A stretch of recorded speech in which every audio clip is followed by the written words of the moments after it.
আজকের সংক্ষিপ্ত খুতবা হতে যাচ্ছে কোরআনের 52তম সূরা সূরা তুর নিয়ে। এবং যারা এই খুতবা শুনে এই সূরা সম্পর্কে আরও কিছু জানতে চান তারা এই সপ্তাহের ছুটির দিনে এই সূরাটি তিলাওয়াত করতে পারেন, অনুবাদ পড়তে পারেন এবং সম্ভব হলে তাফসিরও পড়তে পারেন। আল্লাহ অনেক সূরার মধ্যে এই বিচার দিবস সম্পর্কে বর্ণনা করেছেন এবং এটি সেই সব সূরাগুলোর মধ্যে একটি, বিচার দিবসের বর্ণনা করার মাধ্যমে। এবং অবশ্যই আমরা জানি বিচার দিবসে কি হতে পারে। একটি স্থানে আল্লাহ বলেন, ওয়াকুনতুম আযওয়াজান সালাসা, এখানে মানুষ দুটি দলে ভাগ হয়ে যাবে, কিন্তু আপনি তার তিনটি দল বলতে পারেন: মৌলিকভাবে বিশ্বাসী, অবিশ্বাসী এবং বিশ্বাসীদের এলিট শ্রেণী। সূরাতুল ওয়াকিয়াতে বিশ্বাসীদের ভিআইপিদের নিয়ে বর্ণনা করা হয়েছে, কিন্তু মৌলিকভাবে বিশ্বাসী এবং অবিশ্বাসী এবং যারা ভুল দিকের মানুষেরা তাদের প্রত্যেককে সবসময় অবিশ্বাসী হিসেবে বলা হয়নি। প্রত্যেকবার আল্লাহ তাদের একটি নতুন বর্ণনা দিয়েছেন যাতে আমরা সেখান থেকে নতুন কিছু শিখতে পারি এবং আমাদের কি এড়িয়ে চলা উচিত তা আমরা জানতে পারি। তাই আল্লাহ শুধু বলেননি যে তারা কুফফার, বেশি নয়, আল্লাহ তাদেরকে আলাদা আলাদাভাবে বর্ণনা করেছেন। প্রত্যেক বর্ণনায় আমাদের জন্য শিক্ষা রয়েছে এবং এই সূরায় বিচার দিবসে যারা বিপদে পড়তে চলেছে তাদের নিয়ে একটি খুব নির্দিষ্ট বর্ণনা রয়েছে। আল্লাহ আমাদের কাউকে তাদের অন্তর্ভুক্ত না করুন। এবং আমি এই সূরায় আল্লাহ তাদের যে বর্ণনা দিয়েছেন এবং তাদের বিপরীত দিকের মানুষ সম্পর্কে যে বর্ণনা দিয়েছেন তার উপর বিশেষ দৃষ্টি দিতে চাই। আল্লাহ বিচার দিবসের শুরুর দিকের বর্ণনা করছেন এভাবে, ইয়াউমা তামুরুস সামাউ মাওরা ওয়া তাসিরুল জিবালু সাইরা, আকাশ পরিবর্তন হচ্ছে, পাহাড় নড়তে শুরু করেছে, পৃথিবী আর দেখতে যেমন ছিল তেমন থাকছে না, মানুষেরা কবর থেকে বের হয়ে আসছে। এবং এখন আল্লাহ বলেন, ফাওয়াইলু ইয়াউমা ইযিল লিল মুকাযযিবিন, যারা সত্যকে মিথ্যা বলতো তাদের জন্য সেই দিন কত বিধ্বংসী আর কত ভয়ঙ্কর হবে যারা সত্যকে মিথ্যা বলতো। আল মুকাযযিব, যে কেউ তাদের কোনো সত্য বলে এবং তারা বলে না না এটা সত্য নয়, তারা সত্য অস্বীকার করে বা তা মিথ্যা বলে অথবা তা মিথ্যা মনে করে। তাদের মধ্যে প্রথম সূক্ষ্ম বিষয় যা আমি আপনাদের সাথে শেয়ার করতে চাই তা হলো ইকাযযিব এবং মুকাযযিব। একজন ইকাযযিব হচ্ছে মিথ্যাবাদী, মুকাযযিব তার মধ্যে বেশ কিছু বিষয় আছে। প্রথম বিষয়টি হচ্ছে একজন ব্যক্তি যখন সত্যের সম্মুখীন হয়, যখন আপনি সত্য শোনেন, আমি সত্য শুনি এবং আমি তা গ্রহণ করতে চাই না এবং আমি বলি না এটা সত্য নয় এবং আমি শুধু এটা প্রত্যাখ্যান করি, এখন আমি একজন ইকাযযিব নই, আমি একজন মুকাযযিব। তাহলে প্রথম বর্ণনা হলো সত্যকে প্রত্যাখ্যান করা। মুকাযযিব সম্পর্কে দ্বিতীয় জরুরি বিষয়টি হচ্ছে আমি শুধু তা প্রত্যাখ্যানই করিনি, আমি আমার চারপাশের সবাইকে বলছি এটা মিথ্যা। এটা হতে পারে দাওয়া, যেখানে আপনি সবাইকে সত্যের পথে আমন্ত্রণ করছেন। মুকাযযিব হচ্ছে সে যে সত্য গ্রহণ করে না এবং সবাইকে সত্যকে মিথ্যা বলে গ্রহণ করতে নিষেধ করে। তারা একটা নেগেটিভ ক্যাম্পেইন করে এবং তারা একটা বাতিল ক্যাম্পেইন করে। মানে তারা শুধু নিজেরাই সত্যকে প্রত্যাখ্যান করে না, তারা অন্যদেরকেও সত্যকে মিথ্যা হিসেবে গ্রহণ করতে কনভিন্স করে, তারা মিথ্যাকে ছড়িয়ে দিতে চেষ্টা করে, তারাই মুকাযযিব। এটাই হচ্ছে প্রথম বর্ণনা। আমি যা শিখি তা হলো আমি যখন কোনো সত্য শুনি, তা যে কোনোভাবেই হোক না কেন, সেটি একটি শিশু থেকে শুনতে পারি, সেটা একজন মুসলিম থেকে শুনতে পারি, তা আমি যে ব্যক্তিকে পছন্দ করি বা পছন্দ না করি তার থেকে শুনতে পারি, যদি সত্য হয় আমি তা প্রত্যাখ্যান করব না, আমি তা প্রত্যাখ্যান করব না। লোকেরা কেন সত্যকে প্রত্যাখ্যান করে? কারণ শুধু এটা নয় যে তারা খারাপ মানুষ। এর কারণ হলো, উদাহরণস্বরূপ, মহানবী সাল্লাল্লাহু আলাইহি সাল্লামের চাচা আবু তালেব সত্যকে গ্রহণ করেননি, তিনি সত্য গ্রহণ করেননি। কিন্তু প্রশ্ন হলো কেন তিনি সত্য গ্রহণ করেননি? কারণ যদি তিনি তা গ্রহণ করেন তার জীবনে অন্যান্য রাজনৈতিক সমস্যা ঘটতে পারে, তার মানুষের সাথে ব্যবসা আছে, তারা ব্যবসা প্রত্যাহার করতে পারে, তার অনেক সামাজিক সম্মান আছে, তার সামাজিক সম্মান ব্যাহত হতে পারে, তার পরিবারে অনেক সমস্যা হতে পারে। তিনি এই সব বিষয়গুলো দেখে বলেন আমি জানি এটা সত্য কিন্তু আমি তা গ্রহণ করতে পারি না, কারণ তার মূল্য অত্যন্ত বেশি, আমি এর জন্য এত মূল্য দিতে পারি না, আমি এটা করতে পারি না। এবং এটা শুধুমাত্র আবু জাহল, আবু তালেব এবং আরও অনেকের সাথে হয়নি, আমি এবং আপনি, যদিও আমরা মুসলিম, তবে মুসলিমদের মধ্যেও এমন হতে পারে। আমরা শুধু বলি লা ইলাহা ইল্লাল্লাহ, আমরা আল্লাহকে একমাত্র উপাস্যরূপে গ্রহণ করে নিয়েছি, আমরা মুহাম্মদ সাল্লাল্লাহু আলাইহি সাল্লামকে নবী বলে গ্রহণ করে নিয়েছি, কিন্তু ইসলামের অভ্যন্তরে আমাদের পরিবারের কেউ এসে আমাদের কিছু সত্য বলতে পারে এবং যদি আমরা তা গ্রহণ করি তাহলে আমাদের বাবা তা পছন্দ করবেন না, অথবা আমাদের ভাই তা পছন্দ করবে না, অথবা যদি আমরা তা গ্রহণ করি আমাদের ব্যবসা ছেড়ে দিতে হতে পারে, অথবা আমাদের কাউকে টাকা ফেরত দিতে হতে পারে, একটি মূল্য প্রদান করতে হবে। তাহলে আমরা সেই সত্যের সাথে কি করি? না, এটা সত্য নয়, না না, সেটা ঘটেনি। তাকযীব হচ্ছে রিসালাত, ঈমান, আল্লাহ, এইগুলোই তাকযীব। আপনি প্রতিদিনই তাকযীব করতে পারেন। এবং আপনি জানেন ইংরেজিতে একটা কথা আছে, বেস্ট ডিফেন্স ইজ অফেন্স। ঠিক আছে, আপনি সত্য গ্রহণ করছেন না, আমি সত্য গ্রহণ করছি না, কিন্তু তার জন্য আমাদের একটু খারাপ লাগছে।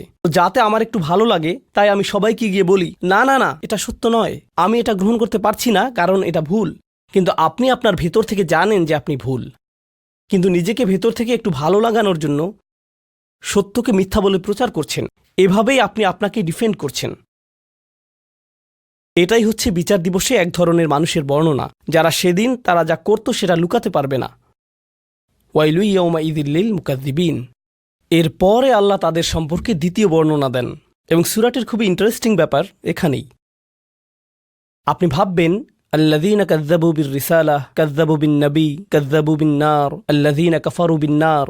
যে আল্লাহকে অবিশ্বাস করে, যে মহানবী সাল্লাল্লাহু আলাইহি সাল্লামকে মিথ্যাবাদী বলে, যে আল্লাহর বাণীকে মিথ্যা বলে, না, এখানে বর্ণনাটি হচ্ছে আল্লাযীনা হুম ফী খাউদিন ইয়ালআবুন।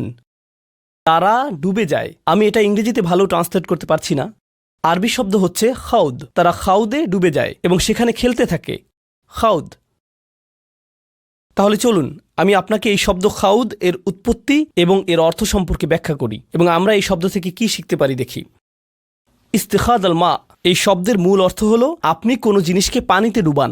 যখন আপনি কোনো প্রাণীকে পানিতে ডুবান, এটাই হলো ইস্তিখাদা। যদি আপনি পানিতে হাঁটেন এবং আপনার জামাটা হাঁটু পর্যন্ত পানিতে ভিজে যায়, খাউদিল মা, আর আপনি পানিতে নিজেকে ডুবিয়ে ফেললেন, আর যখন আপনি পানিতে নিজেকে ডুবিয়ে ফেলেন, তারা বলে থাকে ইখতাদাল মারআ, যেমন একটি পশুর চারণ ক্ষেত্র, যেখানে ভেড়া এবং ছাগল চড়ে বেড়ায়, সেখানে অনেক ঘাস, তারা অনেক ঘাস খেতে পারে। যদি সেখানে অনেক ঝোপঝাড় থাকে, এখন যদি পশুরা সেখানে যায়, তাহলে সেই ঝোপঝাড়ে আটকে যাবে। তার মানে হলো চারণভূমিতে খাউদ আছে। চলুন এখন মিখওয়াদ শব্দটি নিয়ে কথা বলি। আগের দিনগুলোতে যখন তারা কোনো পানীয় পরিবেশন করত, একটা বড় চামচ ব্যবহার করত। তারা চামচটিকে পাত্রে ডুবিয়ে পানি ঢেলে দিত, এবং তারা একটি মুক্তার জন্য এই শব্দটি ব্যবহার করত, কারণ মুক্তা পাওয়ার জন্য আপনাকে পানির গভীরে যেতে হবে। তারপরে এই শব্দটি অলংকারিকভাবে ব্যবহার হয়েছে। তারা এই শব্দটি এভাবেই ব্যবহার করত, ফাখাদাফিল কালাম। যখন আপনি একটি বিষয়ের গভীরে যাবেন এবং এই বিষয়টি নিয়ে কথা বলতেই থাকবেন, মানে আপনি ওই বিষয়টিতে ডুবে আছেন। যেমন কিছু লোক বা আপনাদের মধ্যে কেউ গেম খেলেন, অনলাইন গেম খেলেন, এবং তারা সবসময় গেমের মধ্যে থাকে, তারা গেমে ডুবে থাকে। কেউ কেউ গাড়ি পছন্দ করে, তারা সবসময় গাড়ি নিয়ে কথা বলে, গাড়ি নিয়ে চিন্তা করে, গাড়ি নিয়ে চিন্তা করে। তাদের ফোনের ওয়ালপেপার গাড়ির ছবি, তারা সবসময় গাড়ির আপডেট দেখেন। এই ব্যক্তিটি গাড়িতে খাউদ হয়ে আছে। খাউদের প্রধান অর্থ হল কিছুতে পুরোপুরি ডুবে থাকা। আধুনিককালে এই শব্দটিকে কোনো কিছুতে আসক্ত হওয়ার জন্য ব্যবহার করা হয়।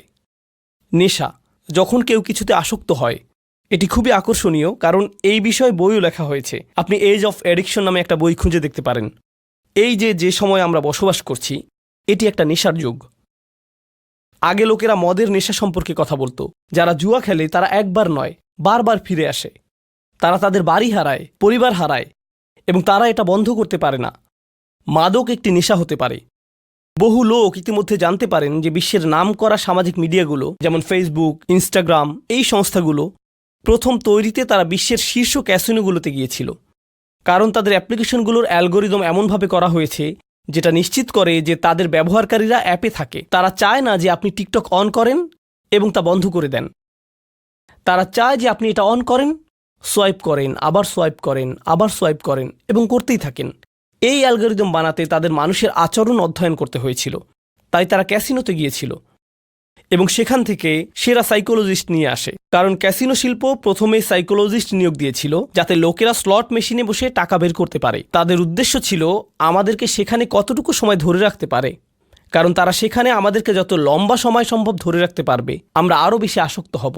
যারা লাস ভেগাসে ক্যাসিনো শিল্পের হিউম্যান বিহেভিয়ার তৈরি করেছিলেন, সেই একই লোকদের সিলিকন ভ্যালিতে নিয়ে আসা হয়েছিল সোশ্যাল মিডিয়ার ইউজার বিহেভিয়ার মডেল তৈরি করতে। কারণ তারা জানে যদি আপনি সবচেয়ে আসক্ত হন, তখন তারা আপনার থেকে সবচেয়ে বেশি প্রফিট করতে পারবে।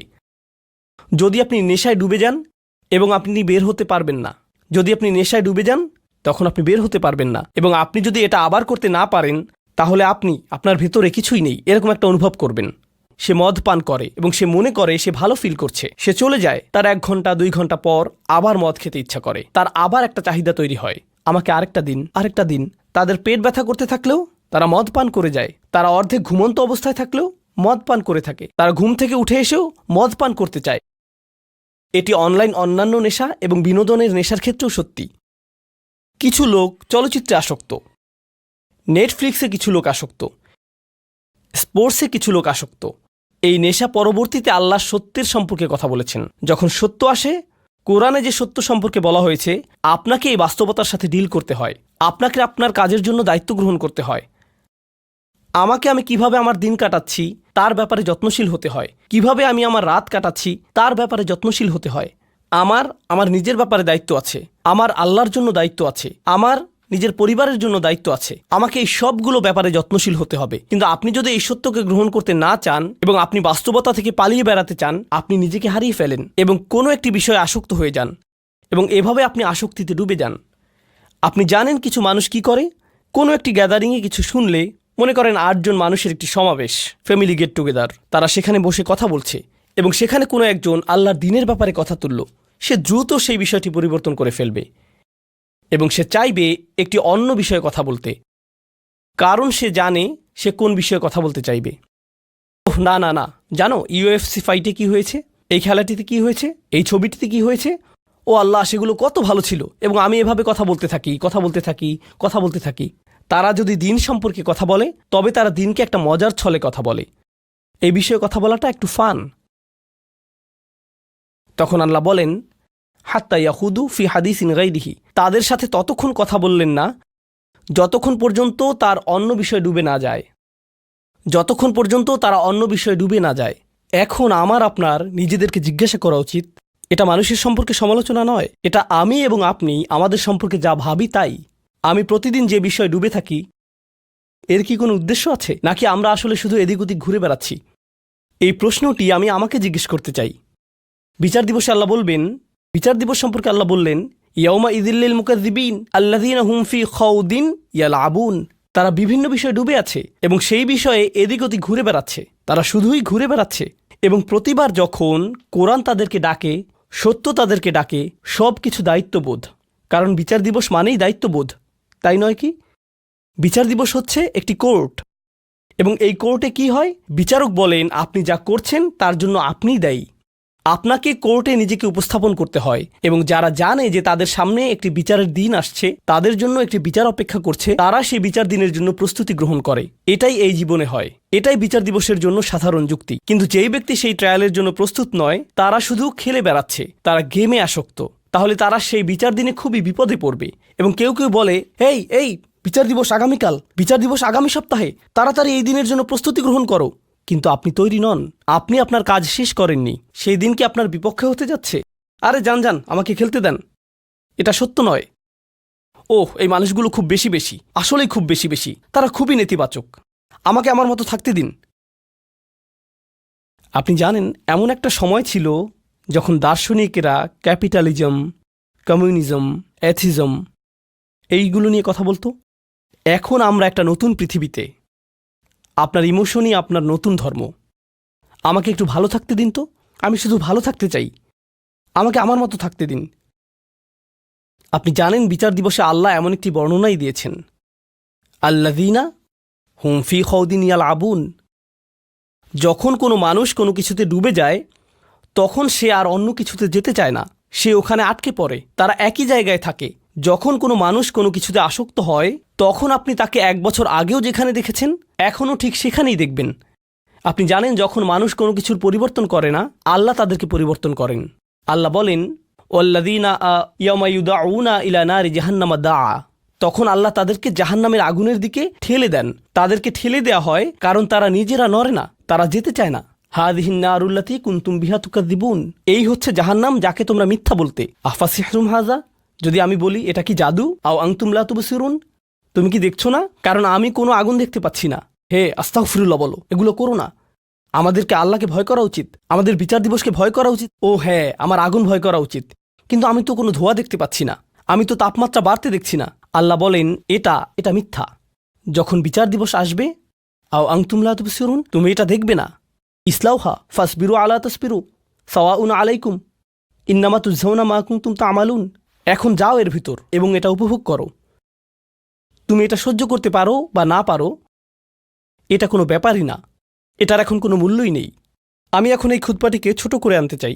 অন্যদিকে এই মানুষের বিপরীত দিকে কিছু মানুষ থাকবে যারা বিচারের দিনে কোনো ধরনের বিপদে পড়বে না।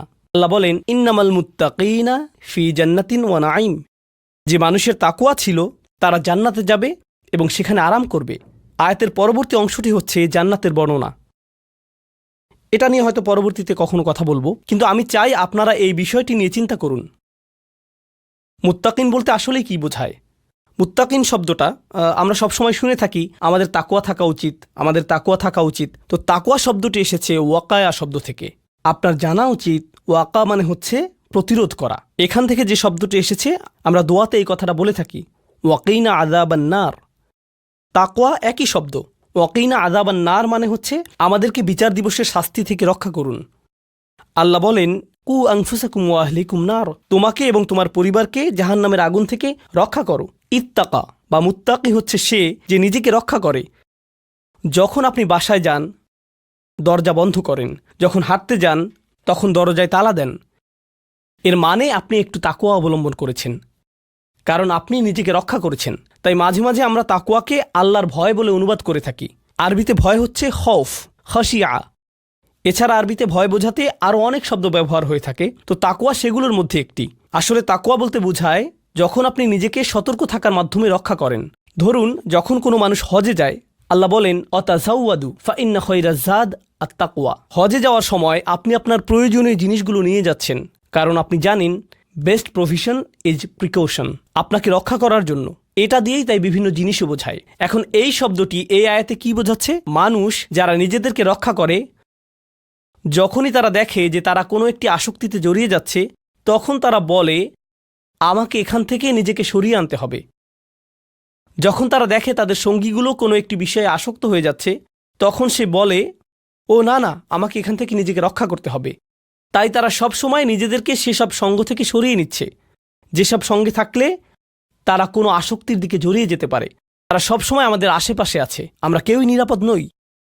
মুত্তাকিন শব্দটি ব্যবহার করার মাধ্যমে এমন মানুষকে বোঝায় যে সব সময় সতর্ক, তারা কখনোই বিশ্রাম নেয় না, তারা সব সময় একটা প্রতিরক্ষা বলয়ের মধ্যে থাকে। তারা জানে যদি তারা এভাবে না থাকে তাহলে স্লিপ করতে পারে। ইন্নাল মুত্তাকিনা ফি জান্নাতিন ওয়া নাঈম।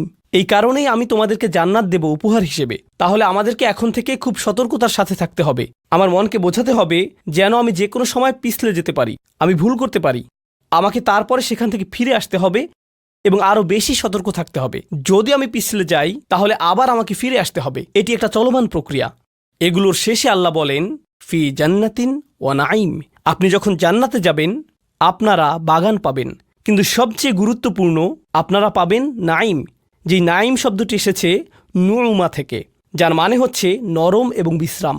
তাদের এখন কোনো তাকওয়া থাকার প্রয়োজন নেই, তাদের এখন কোনো সতর্কতার প্রয়োজন নেই।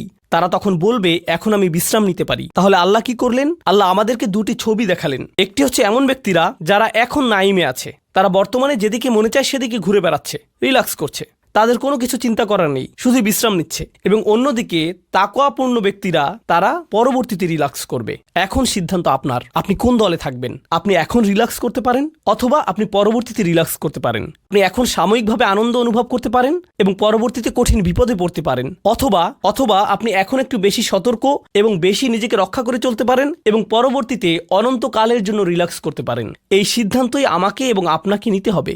আমি আল্লাহ আজ্জা জাল্লার কাছে দোয়া করছি, আল্লাহ আমাদেরকে যে কোনো ধরনের খাউদ থেকে রক্ষা করুন, যা আমাদেরকে সত্য থেকে দূরে নিয়ে যায় এবং আমাদেরকে মুকাদ্দিবিনদের অন্তর্ভুক্ত করে। আল্লাহ আমাদেরকে তাকওয়া সম্পূর্ণ করুন, যাতে আমরা আল্লাহর দয়ার অন্তর্ভুক্ত হতে পারি, যাতে আমরা জান্নাতুল নাঈমে যেতে পারি। বারাকাল্লাহু লি ওয়া লাকুম ফিল কুরআনিল হাকিম ওয়া নাফা'নি ওয়া ইয়্যাকুম বিল আয়াতি ওয়াজ যিকরিল হাকিম।